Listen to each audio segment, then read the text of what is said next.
ആൻഡമാൻ നിക്കോബാർ ദ്വീപുകളിലെ ഒരു British colonial ജയിലായിരുന്നു സെല്ലുലാർ ജയിൽ. കാലാപാനി ഹിന്ദിയിൽ പറയും ബ്ലാക്ക് വാട്ടർ എന്നും അറിയപ്പെടുന്നു. ഇന്ത്യയിലെ കൊളോണിയൽ ഗവൺമെൻറ് കുറ്റവാളികളെയും രാഷ്ട്രീയ തടവുകാരെയും നാടുകടത്താൻ ഉപയോഗിച്ചിരുന്നതാണ് ഈ ജയിൽ. സർദാർ സിംഗ് ആർട്ടിലറി, ദിവാൻ സിംഗ്, കലേപാനി തുടങ്ങിയ നിരവധി പ്രമുഖ സ്വാതന്ത്ര്യ സമര പ്രവർത്തകരായിരുന്നു ഇവിടെ ജയിലിൽ അടയ്ക്കപ്പെട്ടിരുന്നത്. ഇവിടെ ഇന്ത്യയുടെ സ്വാതന്ത്ര്യ സമരകാലത്ത്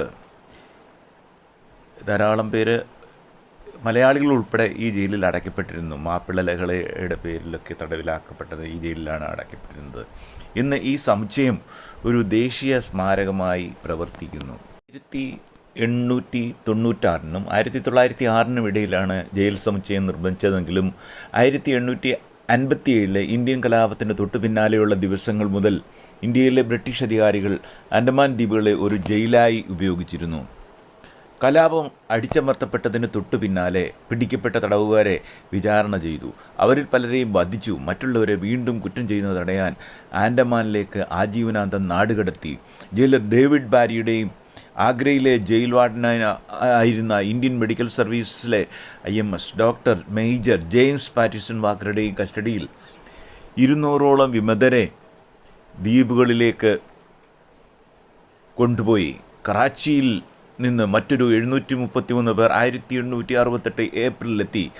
1863 ബംഗാൾ സഭാ സ്ഥാപനത്തിലെ റവറൻഡ് ഹെൻറി ഫിഷർ കോർബിനെ അവിടേക്ക് അയച്ചു. അദ്ദേഹം അവിടെ ആൻഡമാനീസ് ഹോം സ്ഥാപിച്ചു. അതും അടിച്ചമർത്തലായിരുന്നു. ഒരു ചാരിറ്റബിൾ സ്ഥാപനമായിട്ട് വേഷമിട്ടെങ്കിലും അത് തടവുകാരെ വളരെയധികം ഉപദ്രവിക്കാൻ വേണ്ടി സ്ഥാപിച്ച ഒരു സ്ഥാപനമായിരുന്നു. കുടിയേറ്റം വളർന്നപ്പോൾ ഇന്ത്യയിൽ നിന്നും ബർമ്മയിൽ നിന്ന് കൂടുതൽ തടവുകാർ എത്തി. മുഗൾ രാജകുടുംബത്തിൽപ്പെട്ടവരോ കലാപകാലത്ത് ബഹദൂർ ഷാ സബറിന് ഒരു നിവേദനം അയച്ചവരോ ആയവരെ ദ്വീപുകളിലേക്ക് നാടുകടത്താൻ ബാധ്യസ്ഥരായിരുന്നു.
अब भी मौजूद है जुल्मों की निशानी लोगों, दरो दीवार पे लिखी है कहानी लोगों। कहां से शुरू करूं ये कहानी? जुल्म सितम की यह दास्तां, आजादी के परवानों की वीरता और त्याग की गाथा। मैं जो एक रूह हूं, आत्मा हूं, उन तमाम लोगों की जिन्होंने अपने खून पसीने से, अपने बलिदान से, जान की कुर्बानियों से इस मिट्टी के जर्रे जर्रे को आजादी का तीरथ बना दिया। मैं गवाह हूं उस जुल्म का जो यहां आदम के बेटों ने आदम के बेटों पर बेरहमी से ढाई। सदियों से मैं इसी जगह मौजूद हूं।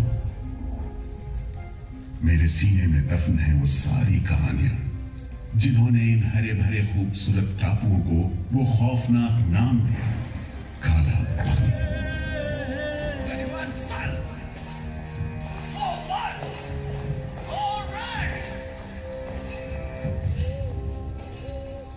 तो वहीं से शुरू करते हैं, उसी हरियाली से जो कैद करने वालों के जुल्म और कैदियों के खून पसीने से बेदाग थी।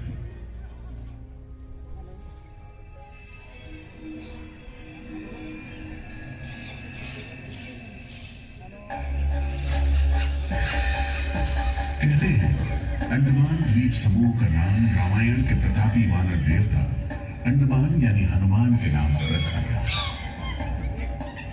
पुराने जमाने से यह कहानी चली आती है कि जब राम ने लंका पर चढ़ाई करने की योजना बनाई थी तो पहले इन्हीं टापुओं से धावा मारने की सोची थी, लेकिन बाद में इरादा बदलकर धनुष कोटि से हमला किया। इतिहास और पुराण में अंडमान द्वीप समूह इसी सिलसिले में याद किया जाता रहा है। 2वीं शताब्दी के रोमन भूगोल शास्त्री टॉलमी ने इन टापुओं को दुनिया के पहले नक्शे में जगह दी और नाम रखा एग्डिमोन, एक ग्रीक गॉड एगेमेम्नॉन के नाम पर, जो भाग्य का प्रतीक है। इन टापुओं की तरफ लोगों का आना शुरू हुआ। धर्म प्रचारक, लुटेरे, बागी, मल्ला, किस्मत आजमाने को निकले जहाजी, हर तरह के लोग यहां आते रहे। 18वीं सदी के अंत में ईस्ट इंडिया कंपनी ने इन टापुओं पर एक बस्ती कायम करने की कोशिश की और यहां लेफ्टिनेंट आर्चिबाल्ड ब्लेयर को भेजा, मगर यह कोशिश नाकाम रही और अगले 60-70 बरस तक किसी ने इन टापुओं की सुध नहीं ली।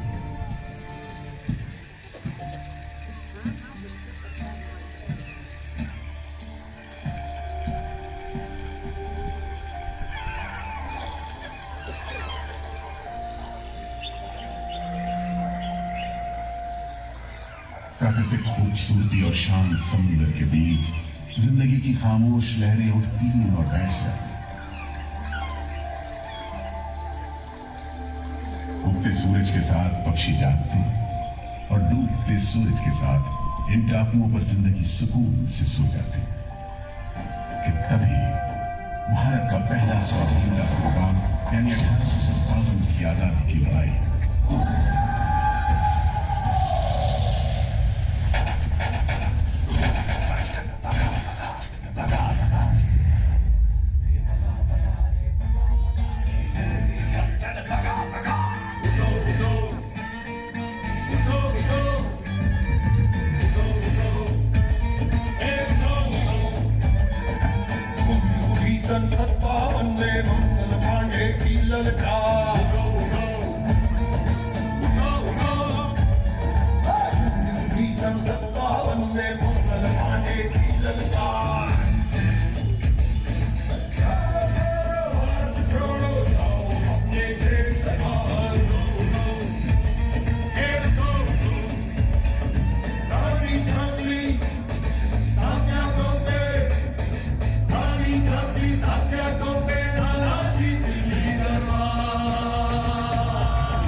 आजादी के मतवालों को सबक सिखाने के लिए फिरंगी सरकार ने 15 जनवरी 1858 को पूरे के पूरे अंडमान द्वीप समूह को एक कैद खाने में बदलने का फैसला किया। His Excellency गवर्नर जनरल ने काउंसिल में ये फैसला किया है कि अंडमान आइलैंड में कैदियों की एक बस्ती बनाई जाए। इसमें शुरू में ऐसे मुजरिम रखे जाएं जिन्हें बगावत और राजद्रोह और इससे ताल्लुक रखने वाले दूसरे अपराधियों के लिए कैद या देश निकालने की सजा दी गई हो। और इस तरह अंडमान द्वीप समूह की पुरानी खाड़ी का नाम लेफ्टिनेंट आर्चिबाल्ड ब्लेयर के नाम पर पोर्ट ब्लेयर रखकर मुजरिमों की बस्ती कायम की गई। सन 57 के वीरों के नक्शे कदम पर कुछ ही साल बाद अंडमान की धरती पर पैर रखे वहाबी आंदोलन के राजनीतिक बंदियों ने 1860 से 1872 के बीच बहुत से वहाबी आंदोलनकारी अंडमान भेजे गए। सरहदी सूबे का रहने वाला एक पठान शेर अली आफरीदी भी अंडमान में उस समय उम्र कैद की सजा काट रहा था और अंग्रेजों से बदला लेने के लिए मौके की तलाश में था।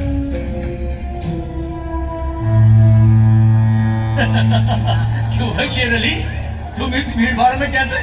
ओए, हम सुना है फिरंगी का लाट साहब इधर आता है। हम भी देखने आया है जुल्म करने वाले का सरदार कैसा दिखता है।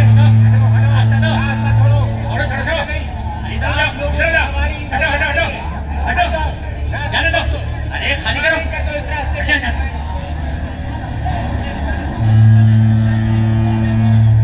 देखो आ गए भाई साहब, अंग्रेज बहादुर आ गए।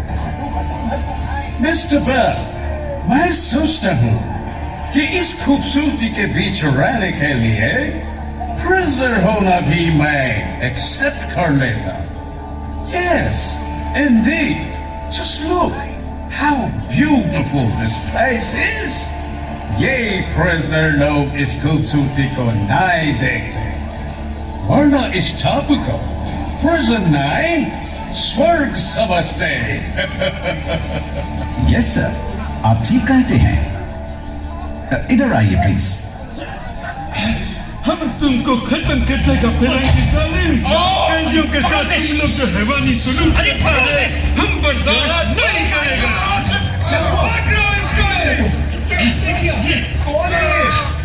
शेर अली है, सजा याफ्ता कैदी, सजा में रियायत पाकर नाई की दुकान चलाता है। जैसा कि होना था, शेर अली को फांसी हो गई।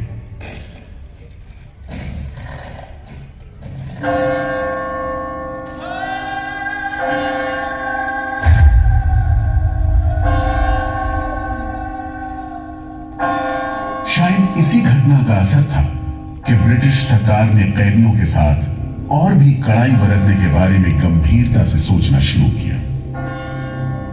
नतीजे के तौर पर सन 1896 में पोर्ट ब्लेयर की खौफनाक सेलुलर जेल का काम चीफ कमिश्नर केविन और इंजीनियर मैक्विन की निगरानी में शुरू हुआ। यूरेनस मैक्विन, आपकी जांच पूरी हो गई? यस सर, हमने पूरा टापू का मुआयना कर लिया है। तो आपके हिसाब से जेल कहाँ बनेगी? मेरा राय भी जेल इसी जगह बने तो अच्छा रहेगा सर। इस पहाड़ी पर? यस सर, हम इस पहाड़ी को ईस्ट का तरफ ऊपर से काटकर समुद्र से 60 फीट की ऊंचाई पर मैदान बना देगा। इससे दो फायदा होगा, जेल के लिए जगह निकलेगा और पहाड़ी खाद में से जो मीठी निकलेगा उससे हम नीचे का दलदल को भरकर ऑफिसर्स के लिए टेनिस एंड क्रिकेट खेलने का मैदान, इवन जिमखाना क्लब भी बना सकता है सर। तय हुआ कि 5 लाख रुपए की लागत से पोर्ट ब्लेयर की इस पहाड़ी पर जेल बनेगा। फॉरेन कारीगरों के अलावा 600 कैदियों को काम पर लगा दिया गया। इस जेल में एक वक्त में 700 कैदियों को बंद रखा जा सकता है। योजना के अनुसार जेल के बीचों बीच एक मीनार बनाई जानी थी, जिसकी 7 दिशाओं में 7 खंड किसी सितारे की भुजाओं की तरह निकले होंगे। हर खंड में 3 मंजिलें बनाई जानी थी और 7 खंड में कुल मिलाकर 698 कोठरियों का निर्माण होना था। ईंटों की ढुलाई के लिए ट्रेन की 5 मील लंबी पटरी बिछाई गई। इमारत बनाने के लिए ढेर सारे सामान बर्मा से मंगवाए गए। जेल को बनाने में कोई 3 करोड़ ईंटें इस्तेमाल की गई। इंसानी खून पसीने की तो कोई गिनती ही नहीं।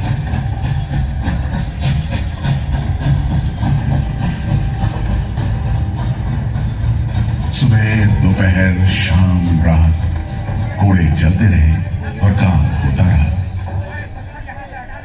दीवारें उठनी शुरू हो गई। आखिरकार 10 साल बाद सन 1906 में यह विशालकाय जेल तैयार हुआ और यहीं से अंडमान के इतिहास का सबसे काला दौर शुरू हुआ।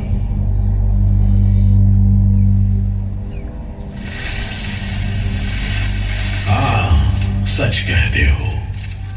आज भी उस दौर को याद करके झुरझुरी सी हो जाती है।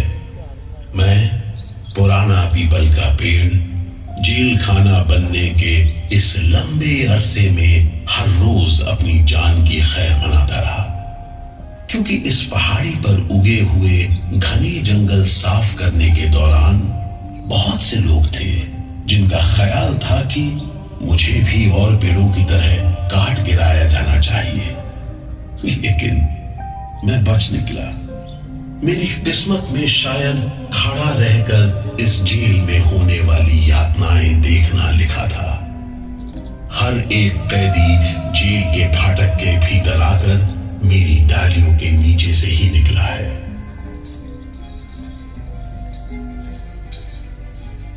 जैसे जैसे अंग्रेजी शासन के खिलाफ आजादी की मांग तेज हुई, ब्रिटिश सरकार ने सेलुलर जेल के फाटक हर छोटी बड़ी बात के लिए खोलने शुरू कर दिए। किसी ने पर्चा निकाला तो अंडमान जेल, किसी ने लेख लिखा तो अंडमान जेल। लेकिन जब आजादी की लौ दिल में जल रही हो तो लोगों को कब तक रोका जा सकता है? 20वीं सदी शुरू होते होते फिरंगी सरकार के खिलाफ जंग में तेजी आ गई। अलीपुर षड्यंत्र कांड, चटगांव डकैती कांड, काकोरी कांड, लाहौरी बम कांड, मुपला विद्रोह, नासिक षड्यंत्र, कितने मामले गिनवाएं, ये सूची लंबी है। लिहाजा एक नए किस्म के अभियुक्तों ने अंडमान की सेल्युलर जेल में कदम रखा। ये नई किस्म थी क्रांतिकारियों की। क्या शानदार लोग थे। मस्ती में झूमते, गीत गाते जेल में कदम रख रहे थे, मानो जेल नहीं मंदिर जा रहे हो। आजादी के ये परवाने देश के कोने कोने से आए थे। सरफरोशी की तमन्ना अब हमारे दिल में है, देखना है जोर कितना बाजुए का दिल में है। वक्त आने दे, बता देंगे तुझे आसमां, हम अभी से क्या बताएं, क्या हमारे दिल में है। सोहन सिंह भकना हाजिर। मोतीलाल वर्मा हाजिर। पंडित परमानंद शास्त्री हाजिर है। बटुकेश्वर दत्त हाजिर। सचिंद्र नाथ सान्याल हाजिर। उल्लासकर दत्त हाजिर। पृथ्वी सिंह आजाद पृथ्वी सिंह आजाद। आज़ाद। हर आदमी के दिल में स्वाधीनता की लौ जल रही थी। इस जोत को बुझाने का काम ब्रिटिश सरकार ने जिस अफसर को सौंपा वो था सेल्यूलर जेल का जेलर डेविड बेरी। जमादार। जी हुजूर। नया कैदी लोग आया? जी सरकार, सभी लाइन से खड़े हैं। ठीक है, सुनो, इनसे कह दो कि इस जगह पर हम शेर को पालतू बनाता है। तुम जेल का दीवार देखता है, जानता है इसको इतना नीचे क्यों बनाया? इधर से कोई भागने को नहीं सकता। यह सब तरफ 1000 माइल्स तक पानी है और ऊपर खुदा है। और तुम हमको देखता? हम इधर का खुदा है, डेविड बेरी। Get it? इस तरह कैदियों से ठसाठस भरी जेल की गंदी सीलन भरी बदबूदार हवा में कैदियों का बंदी जीवन शुरू होता है। बेड़ियों की आवाज, वार्डनों की गाली गलौज और मार खाते कैदियों की चीख पुकार से गूंजते कोठरियों का दमन घुटू माहौल कड़े से कड़े इंसान को तोड़ने के लिए काफी था। लेकिन इन कोठरियों में ऐसे बंदी भी आए जिन्हें ये माहौल हताश करने की बजाय जुल्म का मुकाबला करने की प्रेरणा देता रहा। वीर विनायक दामोदर सावरकर, ये नाम ऐसे ही बंदियों में बड़े सम्मान के साथ लिया जाता है।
सावरकर जब सेल्यूलर जेल के अहाते में दाखिल हुए तो उनकी जंजीरों से जुड़े लोहे के पट्टे पर उनके जेल की मियाद खुदी हुई थी 50 बरस।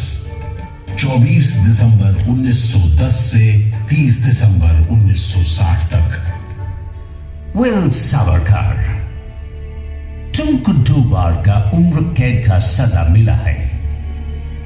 50 बरस बाद सरकार तुमको छोड़ देगा। मिस्टर बेरी, तुम्हें विश्वास है कि तुम और तुम्हारी सरकार 50 बरस यहां रह पाएगी? सावरकर को इस बात में रत्ती भर भी शक नहीं था कि आजादी की जो लपटें हिंदुस्तानियों के मन में धड़क रही हैं, उन्हें अंग्रेज अब बुझा नहीं सकेंगे और जल्द ही उन्हें जाना होगा। इसी प्रबल विश्वास के बल पर सावरकर 10 बरस लंबा अरसा सेल्यूलर जेल की एक ही कोठरी में रह सके। उन्हें बहुत ही खतरनाक कैदी करार देते हुए इतने कड़े पहरे में रखा गया था कि उनके भाई गणेश को 2 बरस तक पता भी नहीं चला कि वीर सावरकर उनके ही नक्शे कदम पर चलते हुए सेल्यूलर जेल आ पहुंचे, जहां बरसों की तकलीफ है, जेलर के जुल्म है, कड़ी मेहनत और नितांत अकेलापन है, जहां जिंदगी 13 फुट लंबी और 7 फुट चौड़ी कोठरी में सिमट कर रह जाती है।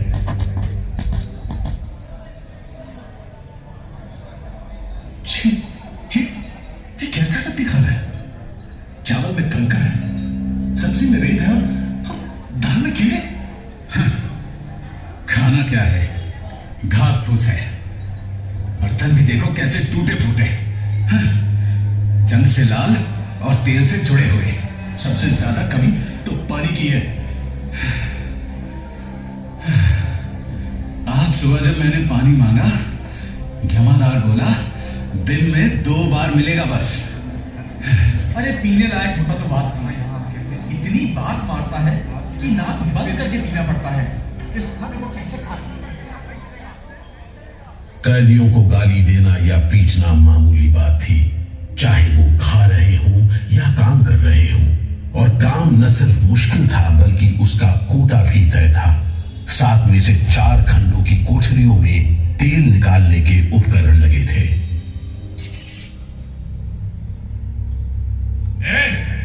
इंदुभूषण, सुधीर, हेमचंद, तुम लोग इधर चलो, नारियल के बोरे उठाओ। हर बोरे में है 25 सेब नारियल। इन्हें पहुंचाओ तीसरी मंजिल पर। शाम तक हर आदमी को 30 पाउंड तेल निकालना है, समझे? हम इतना तेल कैसे निकालेंगे? वो मशीनें तो हाथ से चलानी पड़ती हैं। जबान मत लड़ाओ बदमाश। जो हाथ बम पिस्तौल चलाते हैं वो मशीन नहीं चला सकते। चलो जल्दी करो, भाग कर जाओ और काम करो।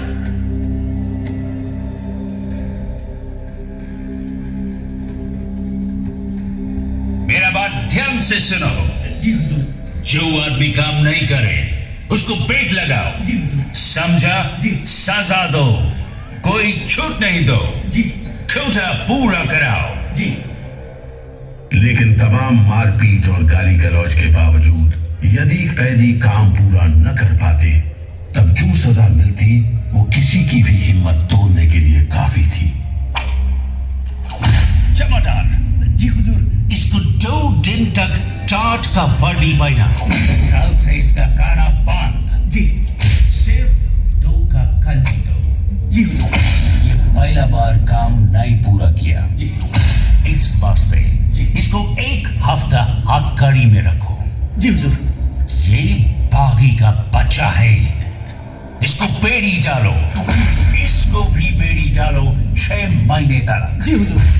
तुम अब तक 5 बार काम का कोटा पूरा नहीं किया, हम तुमको इस बदमाशी का मजा चखाएगा।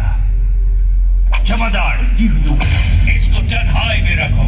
जी हुजूर। Solitary confinement. जी। कोठरी निकाल दो। जी। और इसको पेट लगाओ। और मारो, और मारो। नारे बोलेगा। बोल नारे। बोल। बोल नारे। बोल। बोल नारे। जितनी ताकत है बोल नारे।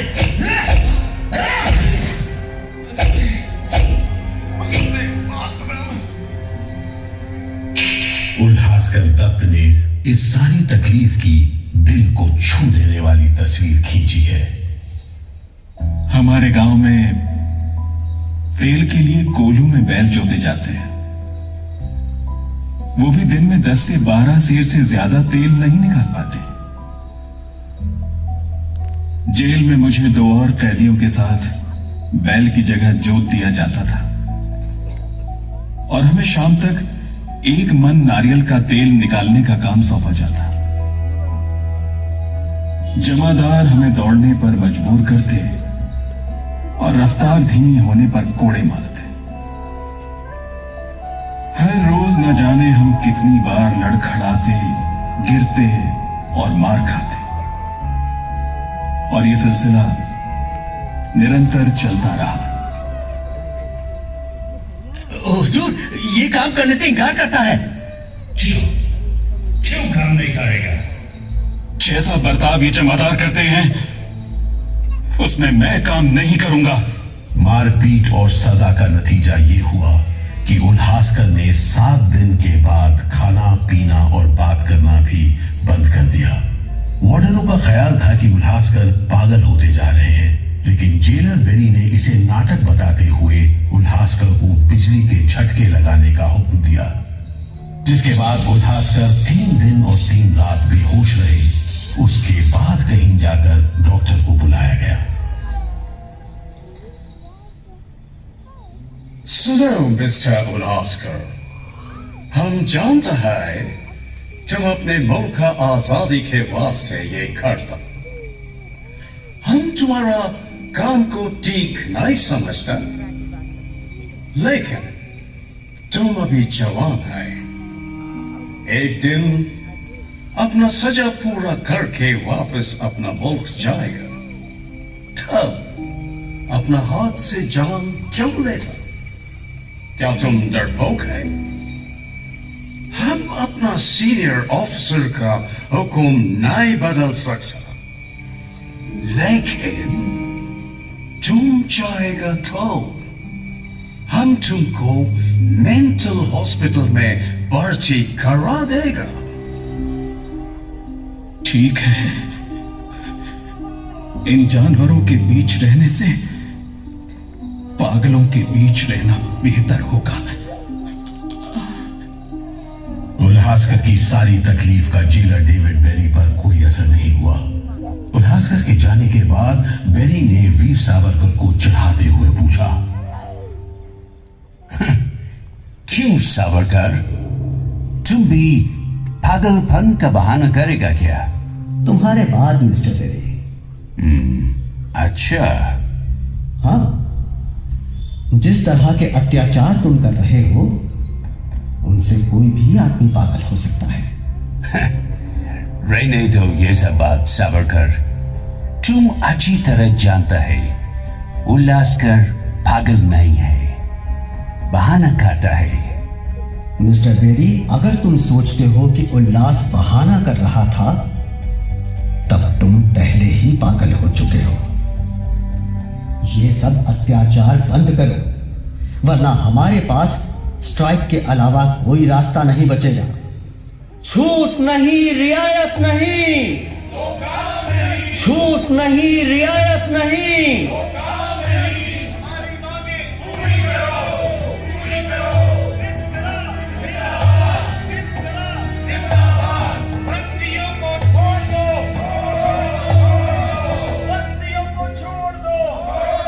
और इस तरह कैदियों ने अपना आखिरी हथियार इस्तेमाल करना शुरू किया। हड़तालों का एक लंबा सिलसिला चल पड़ा, मगर ऐसे मामलों से जेलर बेरी और उसके अमले के रवैये में कोई खास फर्क नहीं पड़ा। कुल मिलाकर सेलुलर जेल के कैदी तकलीफ और बदसलूकी के बीच अपने दिन गुजारते रहे।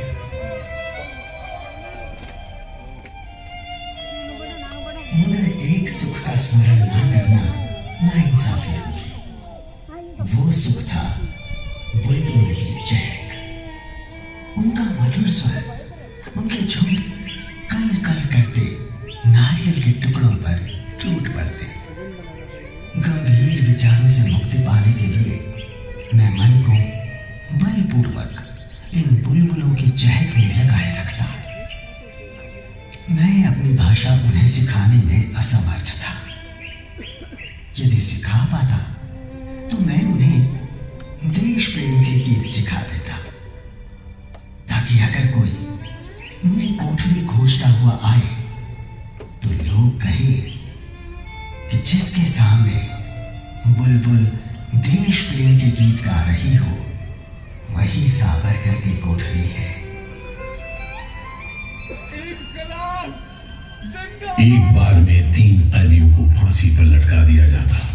दिल दहला देने वाली चीखें निकलती, जेल का घंटा घनघना उठता, जेल की मीनार पर लगी बत्ती जलती बुझती रहती और 8 मील दूर तक खड़े जहाजों तक खबर पहुंच जाती कि फिर से कुछ कैदियों को फांसी पर लटका दिया गया है। 12 मई 1933 को कैदियों ने फिर भूख हड़ताल का हड़ताल करने वालों में सरदार भगत सिंह के बहादुर साथी महावीर सिंह भी शामिल थे। हड़ताल के 5वें दिन जब कैदियों को जबरदस्ती खुराक दी जाने लगी तो महावीर सिंह ने ताकतवर विरोध किया। जालिमों, तुम नहीं जानते कि हम कौन हैं। हम मर सकते हैं पर छुप कर नहीं रह सकते।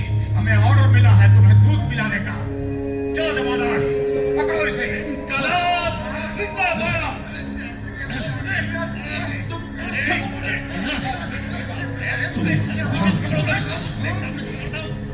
हम जबरदस्ती नहीं सहेंगे।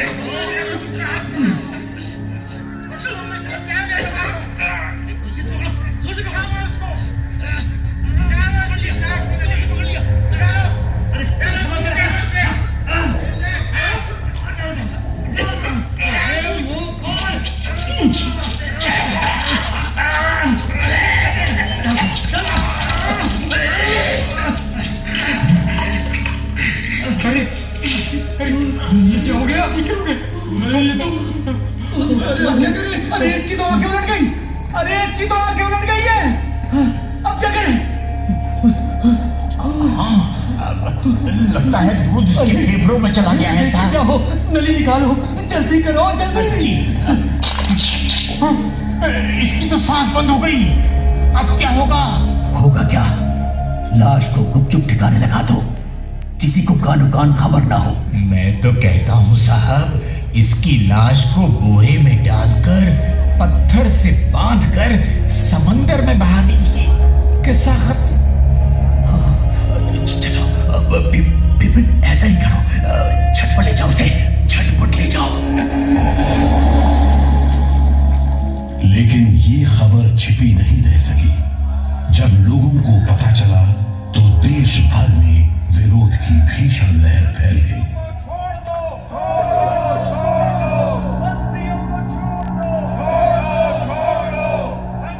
और फिर 45 दिन बाद 26 जून 1933 को जेल अधिकारियों ने हथियार डाल दिए। लेकिन देश अभी भी गुलामी की जंजीरों में जकड़ा हुआ था। इन्हीं हालात में सन 1937 के संवैधानिक सुधार लागू किए गए और कांग्रेस ने अनेक प्रांतों में मंत्रिमंडल कायम किए। स्वाधीनता की तरफ बढ़ते कदमों में तेजी लाने के लिए अंडमान के सेलुलर जेल के बंदियों ने भी आवाज बुलंद की। बंदियों की रिहाई, स्वदेश वापसी और राजनीतिक बंदियों के लिए बेहतर सुविधाएं हासिल करने की मांग को लेकर 24 जुलाई 1937 को सेलुलर जेल के कैदियों ने सामूहिक अनशन शुरू किया। जिंदाबाद, इनकलाब जिंदाबाद, वंदे मातरम, वंदे मातरम। अंग्रेज सरकार मुर्दाबाद, अंग्रेज सरकार मुर्दाबाद। भारत माता की जय, भारत माता की जय, भारत माता की। इस भूख हड़ताल का असर पूरे देश पर पड़ा। जगह जगह कैदियों के समर्थन में आंदोलन होने लगे। सारे देश के राजनीतिक बंदियों ने अनशन शुरू कर दिया।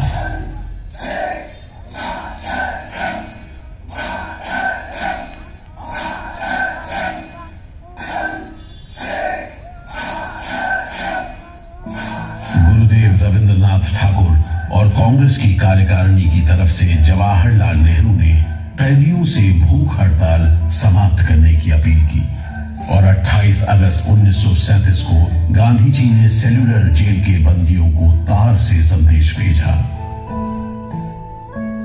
मैं गुरुदेव रविंद्रनाथ टैगोर और वर्किंग कमेटी की राय में अपनी अपील भी जोड़ना चाहता हूं। आप सब हड़ताल वापस ले लें और हम पर भरोसा रखें। हम आपको राहत दिलाने के लिए पूरी कोशिश कर रहे हैं। कैदियों पर गांधी जी की इस अपील का बहुत असर पड़ा। सभी कैदियों ने आपस में सलाह करने के बाद जवाब दिया। देशव्यापी अपील और आपके संदेश ने हमारे दिलों को छू लिया है। हम इस भरोसे पर भूख हड़ताल मुलतवी कर रहे हैं कि सारे देश ने हमारी मांगों और हमारे उद्देश्य को अपना बना लिया है। वंदे मातरम। 36 दिन के संघर्ष के बाद एक बार फिर बंदियों की जीत हुई। नतीजे के तौर पर सितंबर 1937 से सेलुलर जेल के कैदियों की स्वदेश वापसी शुरू हो गई। आखिरी जत्था जनवरी 1938 में रवाना हुआ और 80 साल बाद सेलुलर जेल राजनीतिक बंदियों से खाली हो गई और अंडमान द्वीप समूह के इतिहास का एक तकलीफदेह दौर खत्म हो गया।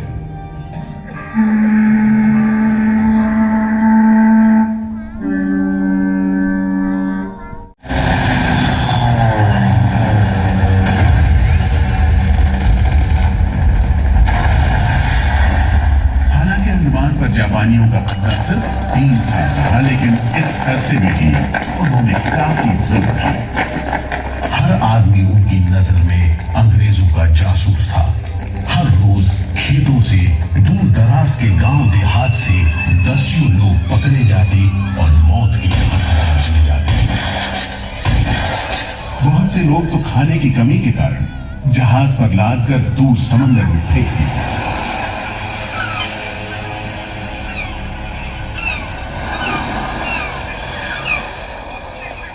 इसी दौरान नेताजी सुभाष चंद्र बोस अंडमान आए और जेल का मुआयना भी किया, मगर जापानी उन्हें जेल के उन हिस्सों में नहीं ले गए जहां वो सैकड़ों कैदियों को जासूस करार देकर तकलीफें पहुंचाते थे। अपनी छोटी सी अंडमान यात्रा के दौरान नेताजी ने तिरंगा भी फहराया।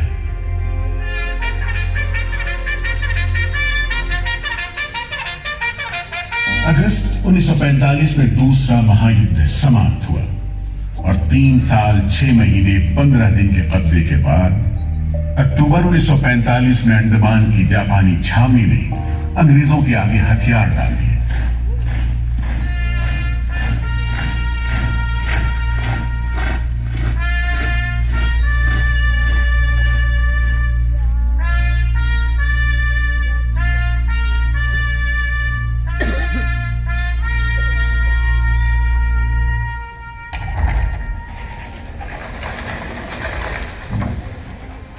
सेलुलर जेल के फाटक एक बार फिर खुले और कैदियों को रिहा कर दिया गया।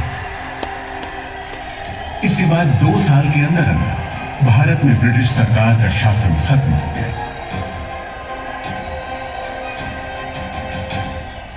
अंडमान द्वीप समूह अब काला पानी के खौफनाक नाम से नहीं जाना जाता, लेकिन ये सारी तकलीफें जो आजादी के प्रेमियों ने यहां झेली, वो सारी कुर्बानियां जो देशभक्त वीरों ने यहां दी, आज भी देशवासियों के दिलो दिमाग पर छपी हुई है।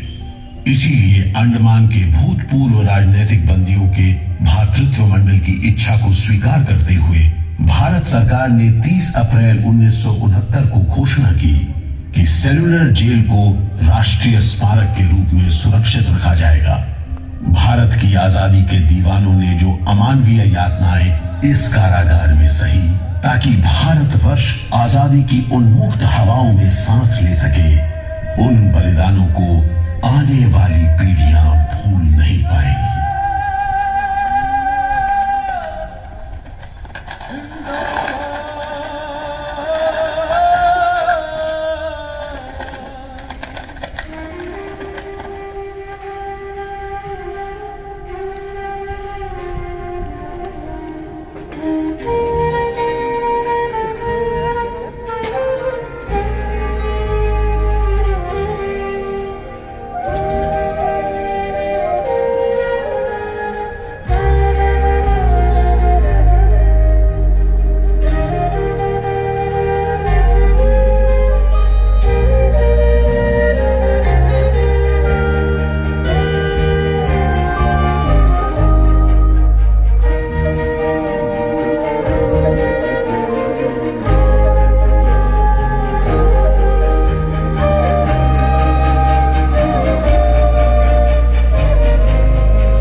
19 നൂറ്റാണ്ടിൻ്റെ അവസാനത്തോടെ സ്വാതന്ത്ര്യ സമരം ശക്തി പ്രാപിച്ചു. അതിൻ്റെ ഫലമായി ആൻഡമാനിലേക്ക് അയക്കുന്ന തടവുകാരുടെ എണ്ണം വർദ്ധിക്കുകയും അതീവ സുരക്ഷയുള്ള ജയിൽ വേണമെന്ന ആവശ്യമുയരുകയും ചെയ്തു. 1889 ആഗസ്റ്റ് മുതൽ ചാൾസ് ജെയിംസ് ലിയാൽ രാജ് ഗവൺമെൻറ്റിൽ ആഭ്യന്തര സെക്രട്ടറിയായി സേവനമനുഷ്ഠിച്ചു.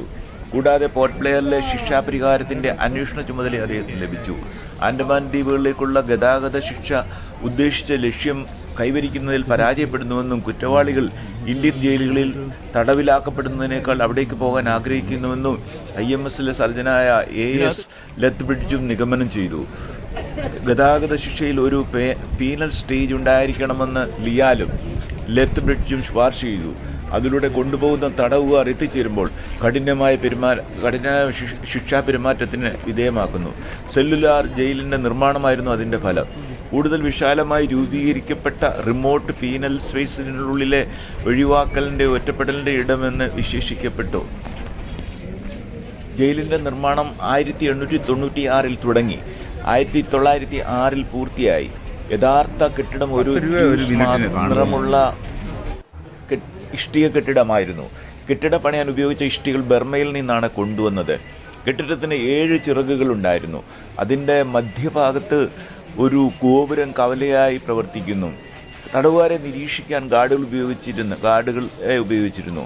ഈ ഫോർമാറ്റ് ജെറമി ബെന്താമിൻ്റെ ആശയത്തെ അടിസ്ഥാനമാക്കിയുള്ളതാണ്. സൈക്കിൾ ചക്രത്തിൻ്റെ സ്പോക്കുകൾ പോലുള്ള ചിറകുകൾ ഗോപുരത്തിൽ നിന്ന് നേർരേഖയിൽ പ്രസരിച്ചു. 7 ചിറകുകൾ ഓരോന്നും പൂർത്തിയായപ്പോൾ 3 നിലകളുണ്ടായിരുന്നു. ഡോർമെട്രികളില്ല. ആകെ 696 സെല്ലുകളും ഉണ്ടായിരുന്നു. ഓരോ സെല്ലിനും 4.5 × 2.7 മീറ്റർ വലിപ്പമുണ്ടായിരുന്നു. 3 മീറ്റർ ഉയരത്തിലൊരു വെന്റിലേറ്ററും ഉണ്ടായിരുന്നു. സെല്ലുലാർ ജയിൽ എന്ന പേര് ഒരു തടവുകാരനെ മറ്റാരുമായി ആശയവിനിമയം നടത്തുന്നതിന് തടയുന്ന ഏകാന്ത സെല്ലുകളിൽ നിന്നാണ് ഉരുത്തിരിഞ്ഞത്. കൂടാതെ ഈ ഒരു സ്പോക്കിലെ സെല്ലിൻ്റെ മുഖം മറ്റൊരു സ്പോക്കിലെ സെല്ലിൻ്റെ പിൻഭാഗം കാണത്തക്ക വിധത്തിലാണ് സ്പോക്കുകൾ രൂപകൽപ്പന ചെയ്തിരിക്കുന്നത്. ഈ രീതിയിൽ തടവുകാർ തമ്മിലുള്ള ആശയവിനിമയം അസാധ്യമായിരുന്നു. അവരെല്ലാം ഏകാന്ത തടവിലായിരുന്നു. തടവുകാർക്ക് ഒരിക്കലും പൂട്ടിൻ്റെ പിടിയിൽ എത്താൻ കഴിയാത്ത വിധത്തിലാണ് ജയിൽ സെല്ലുകളുടെ പൂട്ടുകൾ രൂപകൽപ്പന ചെയ്തിരിക്കുന്നത്. ജയിൽ ഗാർഡുകൾ തടവുകാരെ പൂട്ടുകയും പൂട്ടിൻ്റെ താക്കോൽ ജയിലിനുള്ളിൽ എറിയുകയും ചെയ്യും. തടവുകാരൻ കൈ പുറത്തെടുത്ത് വാതിൽ തുറക്കാൻ ശ്രമിക്കും. പക്ഷേ അവൻ്റെ കൈ ഒരിക്കലും പൂട്ടിൽ എത്താത്തതിനാൽ ഒരിക്കലും അതിനെ കഴിയുകയില്ല.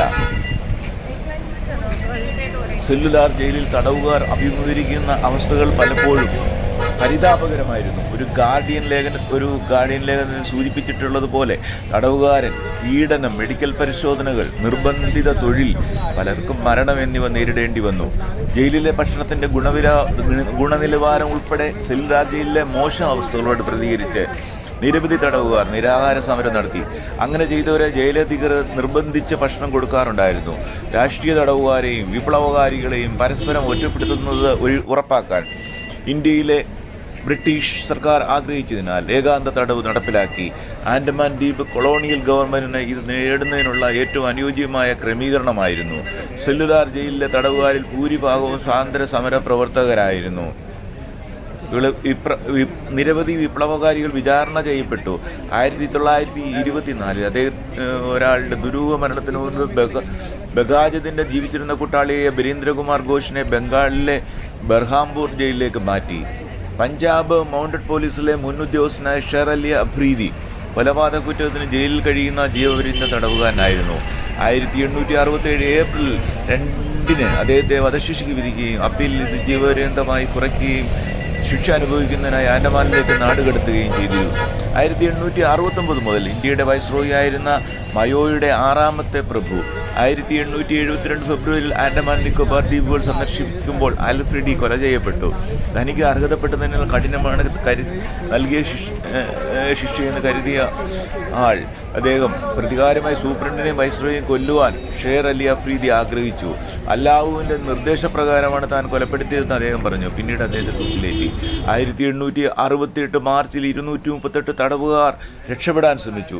ഏപ്രിൽ അവരെയെല്ലാം പിടികൂടി. ഒരാൾ ആത്മഹത്യ ചെയ്തു. ബാക്കിയുള്ളവരിൽ സൂപ്രണ്ട് വാക്കർ 87 പേരെ തൂക്കിലേറ്റാൻ ഉത്തരവിട്ടു.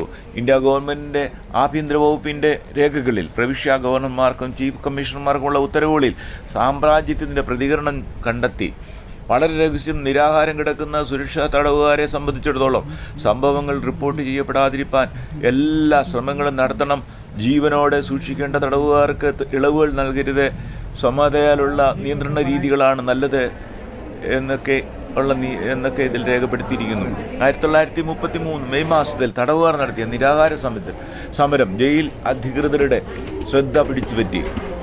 33 തടവുകാർ അവരുടെ പെരുമാറ്റത്തിൽ പ്രതിഷേധിക്കുകയും നിരാഹാര സമരത്തിലിരിക്കുകയും ചെയ്തു. അവരിൽ ഭഗത് സിംഗിൻ്റെ ലാഹോർ ഗൂഢാലോചന കേസിലെ പ്രതിയായ മോഹൻ കിഷോർ സമദാസ് ആയുധ നിയമ കേസിൽ ശിക്ഷിക്കപ്പെട്ടു. മോഹിത് മൊയ്ത്ര ആയുധ നിയമ കേസിൽ ശിക്ഷിക്കപ്പെട്ടു. എന്നിട്ട് കുട്ടാളിയായ മഹാവീർ സിംഗ് എന്നിവർ ഉൾപ്പെടുന്നു. ബലം പ്രയോഗിച്ച് ഭക്ഷണം നൽകിയാണ് ഇവർ 3 പേരും മരിച്ചത്.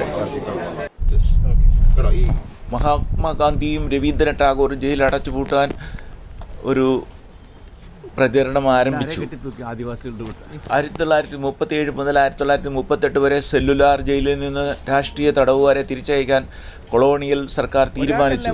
ജാപ്പനീസ് ദ്വീപുകൾ പിടിച്ചെടുത്തു. പീനൽ സെറ്റിൽമെന്റിനെ യുദ്ധ തടവുകാരനാക്കി മാറ്റി.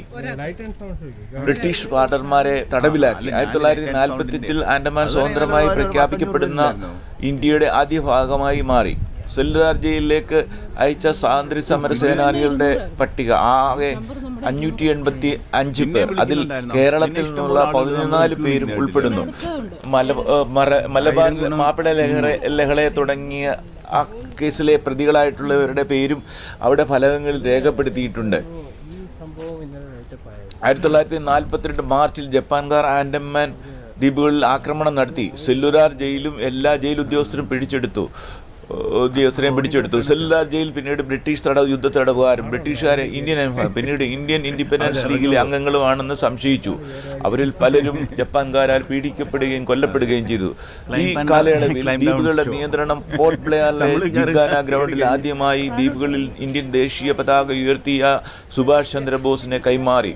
INA ജനറൽ AD ലോകനാഥിനെ ഗവർണറായി നിയമിച്ചു. ദ്വീപുകൾ കൂടാതെ ആസാദ് ഹിന്ദ് ഗവൺമെൻറ് പ്രവാസത്തിലുള്ള ഒരു ഗവൺമെൻറ് മാത്രമല്ല, ബ്രിട്ടീഷ് കൊളോണിയൽ ഭരണത്തിൽ നിന്ന് പ്രദേശത്തെ മോചിപ്പിച്ചു. രണ്ടാം ലോകമഹായുദ്ധത്തിൻ്റെ അവസാനത്തിൽ ജപ്പാൻ കീഴടങ്ങി 1 മാസത്തിന് ശേഷം 116ാമത് ഇന്ത്യൻ ഇൻഫൻട്രി ബ്രിഗേഡിലെ ബ്രിഗേഡിയർ J. സൽമോണിൻ്റെ ദ്വീപുകൾ കീഴടങ്ങിയതിനെ തുടർന്ന് 1945 ഒക്ടോബർ 7 ബ്രിട്ടീഷുകാർ ദ്വീപുകളുടെയും ജയിലിൻ്റെയും നിയന്ത്രണം ഏറ്റെടുത്തു. സ്വാതന്ത്ര്യാനന്തരം ഇന്ത്യ സ്വാതന്ത്ര്യം നേടിയ ശേഷം ജയിലിൻ്റെ 2 ചിറകുകൾ കൂടി തകർത്തു. എന്നിരുന്നാലും ഇത് അവരുടെ ചരിത്രത്തിൻ്റെ വ്യക്തമായ തെളിവുകൾ മായ്ക്കുന്നതിനുള്ള ഒരു മാർഗമായി കണ്ട നിരവധി മുൻ തടവുകാരിൽ നിന്നും രാഷ്ട്രീയ നേതാക്കളിൽ നിന്നും പ്രതിഷേധത്തിന് കാരണമായി. ഗോവിന്ദ് വല്ലഭ് പന്ത് ഹോസ്പിറ്റൽ GB പന്ത് ഹോസ്പിറ്റൽ 1963 സെല്ലുലാർ ജയിലിൻ്റെ പരിസരത്ത് സ്ഥാപിതമായി. ഇപ്പോൾ 500 കിടക്കുള്ള ആശുപത്രി എന്നതൊരു മെഡിക്കൽ കോളേജായി മാറി. 40ഓളം ഡോക്ടർമാർ അവിടെയുണ്ട്. 1979 ഫെബ്രുവരി 11 അന്നത്തെ ഇന്ത്യൻ പ്രധാനമന്ത്രി മൊറാർജി ദേശായി സെല്ലുലാർ ജയിലിനെ ദേശീയ സ്മാരകമായി പ്രഖ്യാപിച്ചു. ജയിലിൻ്റെ 100ാം വാർഷികം 2006 മാർച്ച് 10 ആചരിച്ചു. നിരവധി മുൻ തടവുകാരെ ഈ അവസരത്തിൽ ഇന്ത്യ ഗവൺമെൻറ് ആദരിച്ചു. ഗൈഡ് ടൂറുകൾ കൂടാതെ വൈകുന്നേരം അന്തേവാസികളുടെ പരീക്ഷണങ്ങളും പ്രയാസങ്ങളും വിവരിക്കുന്നതും പ്രദർശിപ്പിക്കുന്ന ഒരു ലൈറ്റ് ആൻഡ് സൗണ്ട് ഷോയും ഇവിടെ നടത്തപ്പെടുന്നുണ്ട്. ഇത് ഇംഗ്ലീഷിലും ഹിന്ദിയിലും ലഭ്യമാണ്. 1915 ജയിലിനെയും അതിലെ അന്തേവാസികളെയും ആസ്പദമാക്കിയുള്ള ഒരു മലയാള ചരിത്ര നാടക ചലച്ചിത്രമാണ് കാലാപാനി.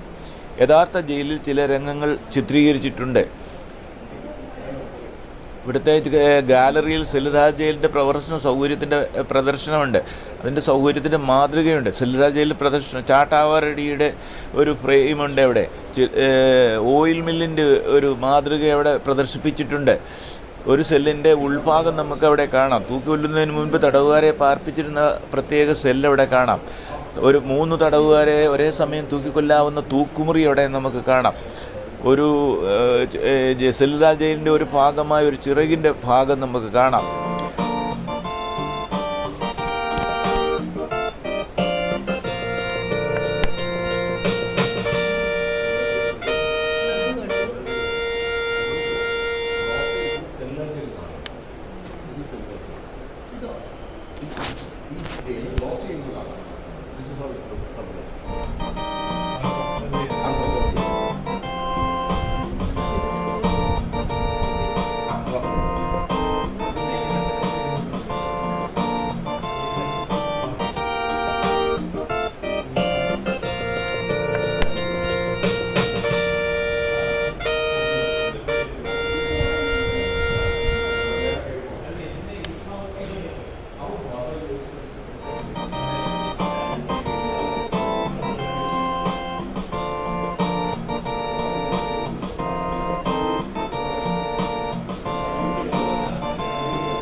ഇവിടെ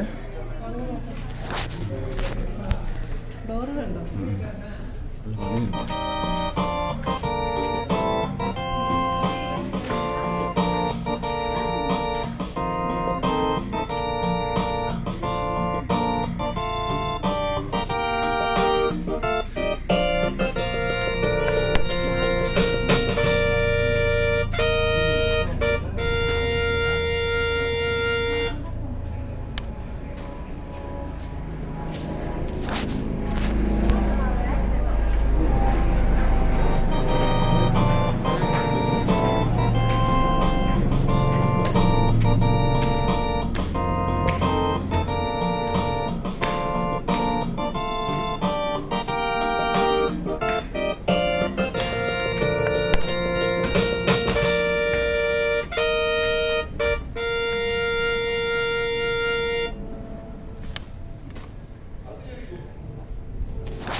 ഇല്ല. എടുക്കാൻ പറ്റാത്ത പോലെ ആണോ? അവിടുന്ന് കൈയിട്ട് ഇവിടെ വരുമായിരുന്നു.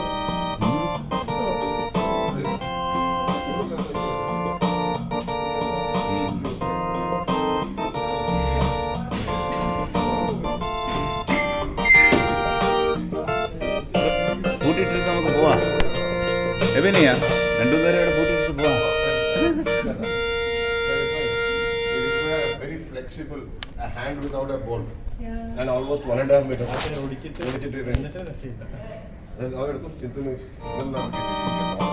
പോയി കാണത്തില്ല.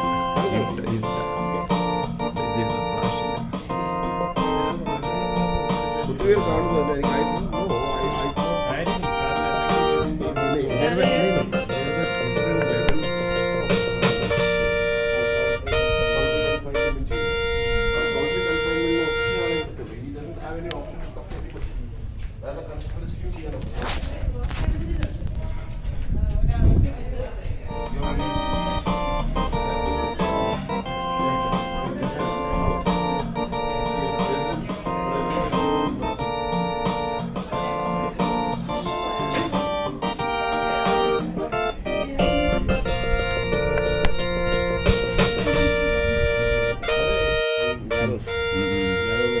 അത് ശരി പൂക്കുന്നേ.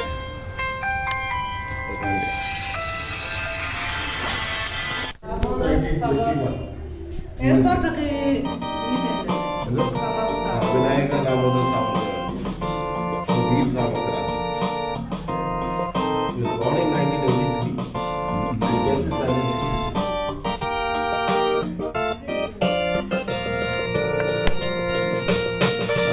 അപ്പോൾ പ്രധാനമന്ത്രിയാണ് ദാമോദർ.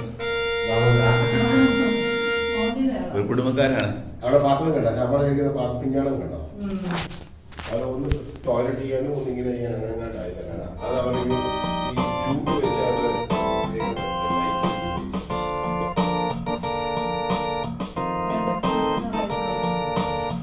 ഈ ഫോട്ടോ ഞാൻ കണ്ടിട്ടുണ്ട്. ഒത്തിരി ഇതുപോലുള്ള മീശയൊക്കെ ആയിട്ടുള്ള രാഷ്ട്രപിതാവ്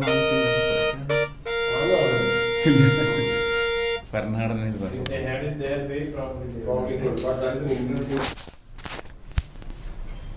ഫുഡൊന്നും കൊടുക്കാനില്ല.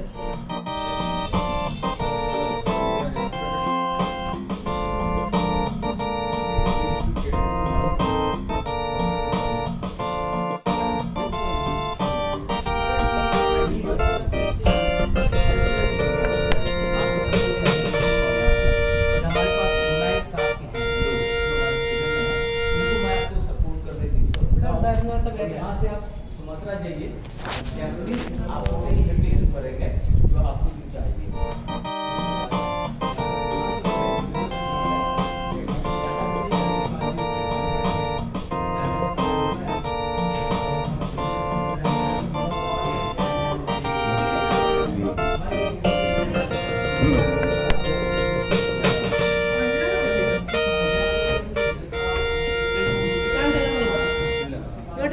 ഈ വഴിയല്ലേ ഇറങ്ങാം?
ഇതൊരു ആശുപത്രി അല്ലേ?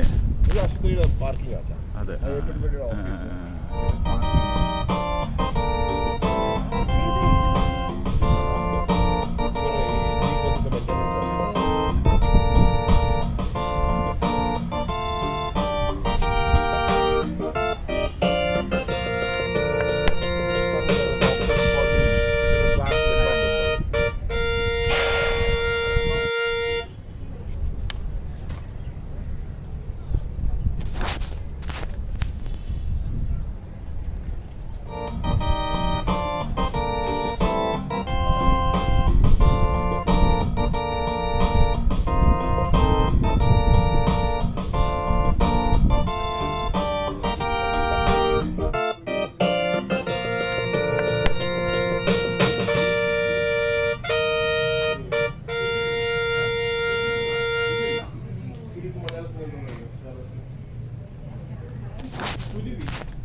കുഞ്ചാട്ടിയൊക്കെ ഉണ്ട്. കുഞ്ചാട്ടി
ഒറിജിനൽ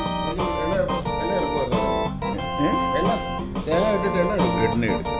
ഇതാണ് ചക്ക് ചക്ക്.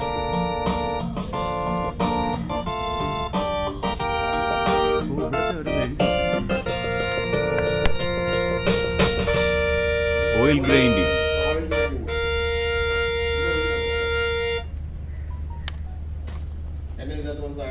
Oil mill.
വ്ളോഗിങ് എന്ന് പറഞ്ഞാൽ ചാട്ടവാറടിയോ? ഓ ചണ്ടിക്ക്.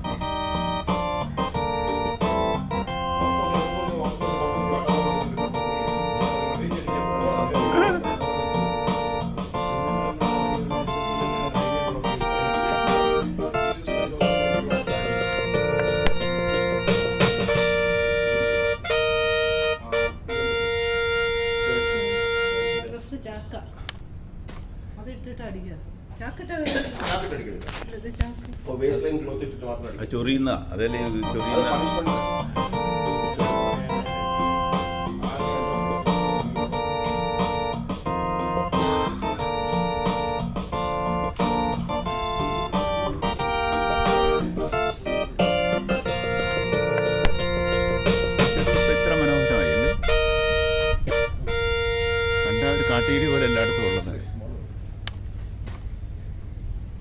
അതാണ് കലാകാരനുമായിട്ടുള്ള വ്യത്യാസം. ഈ ചെടി ഇപ്പം ഇത്ര മനോഹരമായല്ലേ, കണ്ടാൽ കാട്ടീരി പോലെ എല്ലായിടത്തും ഉള്ളത്. അതാണ് കലാകാരനുമായിട്ടുള്ള വ്യത്യാസം.